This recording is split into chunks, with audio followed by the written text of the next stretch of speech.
Hello mga ka-JTech, nandito tayo sa Honda Buendia. So nakikita nyo itong motor na nasa labas. Ayan, na-tsempohan natin. Nung pag-park natin, nandito siya. So ito yung yung isa sa tinitingnan natin motor. Tara, tingnan natin sa labas. So tingnan din natin yung Honda XADV. Actually dalawa to, tinitignan natin na gusto nating itry na motor, no? Na pang-adventure. So para maiba naman. Ayan, ganda. Yan yung Honda NX500. Pero ito, hindi to e-clutch eh. Meron na to e-clutch version. So, kaya tayo nandito. Ayan, sa Honda. Para tignan yung e-clutch version niya. Ayan, pasok tayo. Tara, Honda Big Bikes tayo. So, later tignan natin itong nasa baba. Sarado service nila. Ayan. Dito sa taas. Ayan. Naka-play na. Ayan mga ka-JTech, nagsusukat na naman tayo ngayon ng motor. Ito yung pangarap natin. Kasi naging pangarap kasi dahil 800,000 mga ka-JTech. Ito yung gusto natin scooter talaga. Ang ganda ng kulay niya.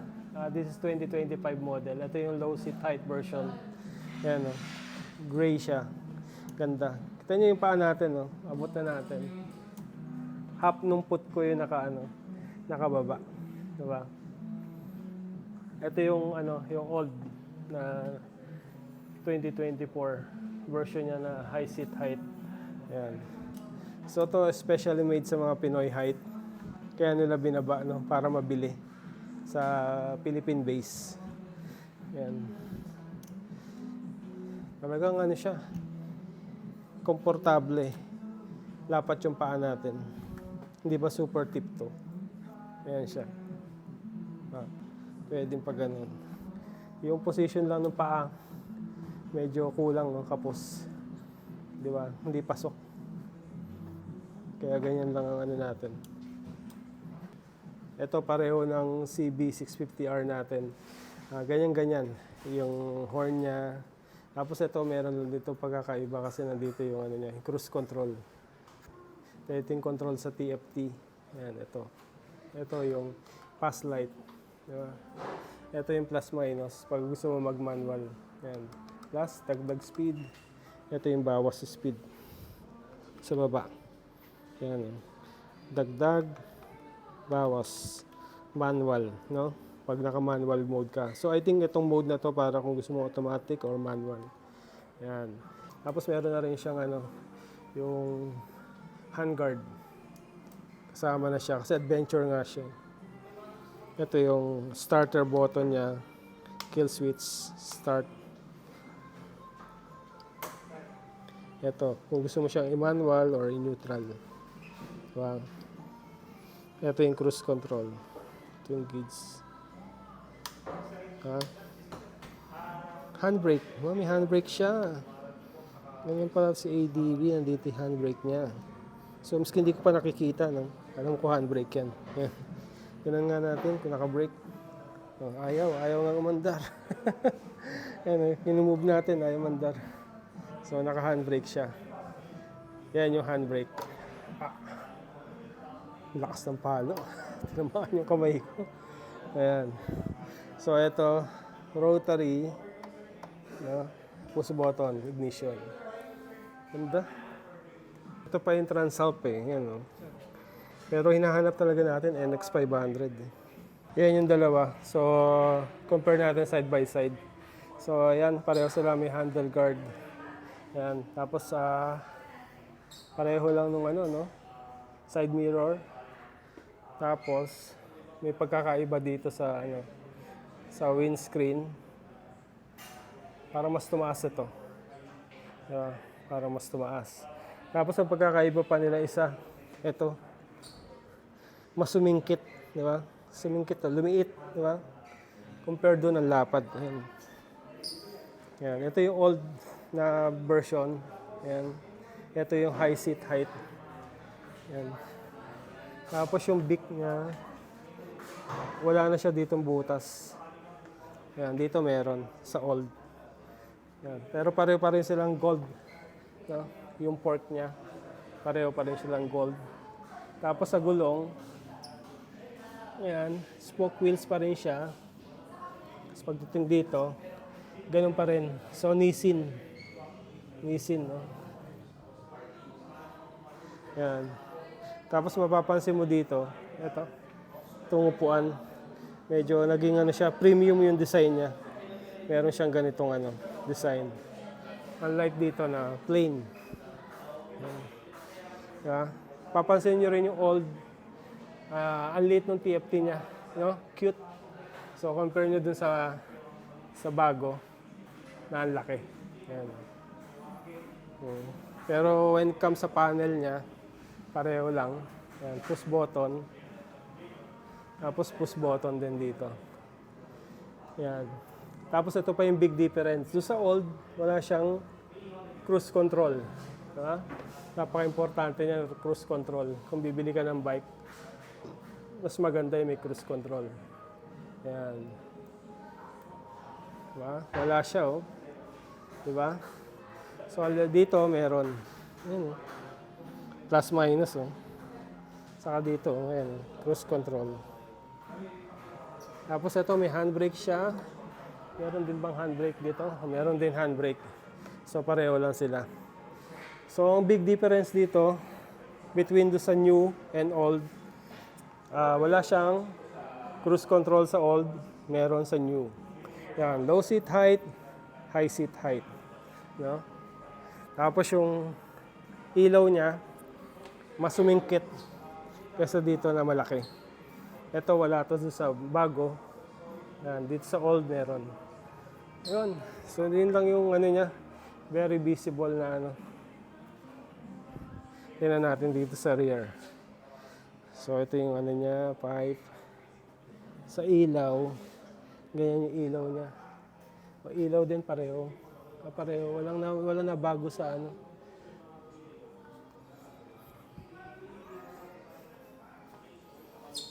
Dito, pareho lang. Ayan. Nag-iba lang yung kulay. Pero same. Ayan. Ayan. So, pareho lang. Okay. Dito, halos pareho lang. Dito sa grab bar, tingnan natin, pareho lang. So, wala siyang pinag-iba. Ayan. So, yan, napakita ko sa inyo yung mga bago sa old saka sa new version. Ito yung dito, update sa Honda Buendia. May dalawa silang Africa Twin. Ayan. Meron silang mga Rebel dun. Ayan, Africa Twin. Ito yung presyo. 1,175,000. Ito yung mas mura. 955. Ito yung mga Honda Rebel 500. May blue, white, black, saka blue. Ayan. Mas light blue and dark blue yung nandun sa kabila. Ganda, oh. Ayan. Ito yung mga old na CBR, oh. Ito yung pang MotoGP. Yan. Yung CB650 natin. Dami nila dito, ADB 350. Red, black. Ano? Ito yung Honda Hornet. Ayan. CBR 500R. Wala yata i-clutch itong CBR 500 eh. Ayan, wala. Manual. Ito lang yung dating gusto natin. Bumili tayo ng Ninja eh. Yo, Ninja 400 yung binili natin, hindi ito. Ito, CBR 650R. Ito, same engine lang ng ng CB650 natin. Ayan. Same engine lang. Sports version lang to. Ito, CBR 5 Power Glide. Na black, mayroon sila Transalp. Sa akin tinignan natin dalawang XADB Saka yung meron doon, gold wing, dalawa. Ayun, gold. Saka white, nasa dulo. Yan. Yan. Gusto natin itong ADB 350 pero bitin to kasi sa ano eh. Expressway, hindi mo siya mapapasok eh. Yan yung presyo, 310, di ba? Bibili ka ng 310 na motor pero limited pa rin. Hindi mo siya mapasok sa express. Yan. Ito sila, ito yung waiting area. Pwede ka magkape dito while looking for your dream bike. Yan. So ito yung ano, update dito sa Honda Buendia. Yan, tara baba na tayo. Hindi natin nakita yung gusto natin na isa pang motor, yung NX500. Yung nakita lang natin sa baba. Meron. Yan, nagsusukat din si Kuya. Yan, ito naman yung mga small displacement na bike. Yan, meron dito, ano, Click. White. Ayan, Honda ADV. Ito yung Giorno na Pasio binili natin. Ayan, Journey. Ito yung handbrake niya. Ayan, handbrake. Ayan, meron sila dito yung Giorno. Display lang, pero walang stock yan. Ayan, ito yung Honda Winner X. Honda Beat, Click, Honda Beat. Yan, ito yung mga PCX nila. Ito yung ano, Nabi. Yan, Honda Nabi. Ayan sila. PCX black and white. Okay. Tara, labas na tayo.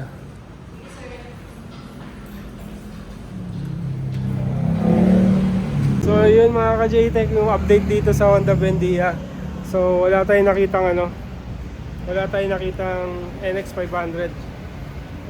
Out of stock, sobrang bili yata, no? Wala din daw stock sa planta. Okay, Doc. Again, thank you for watching. See you again in my next vlog. Bye-bye. Uwi na kami.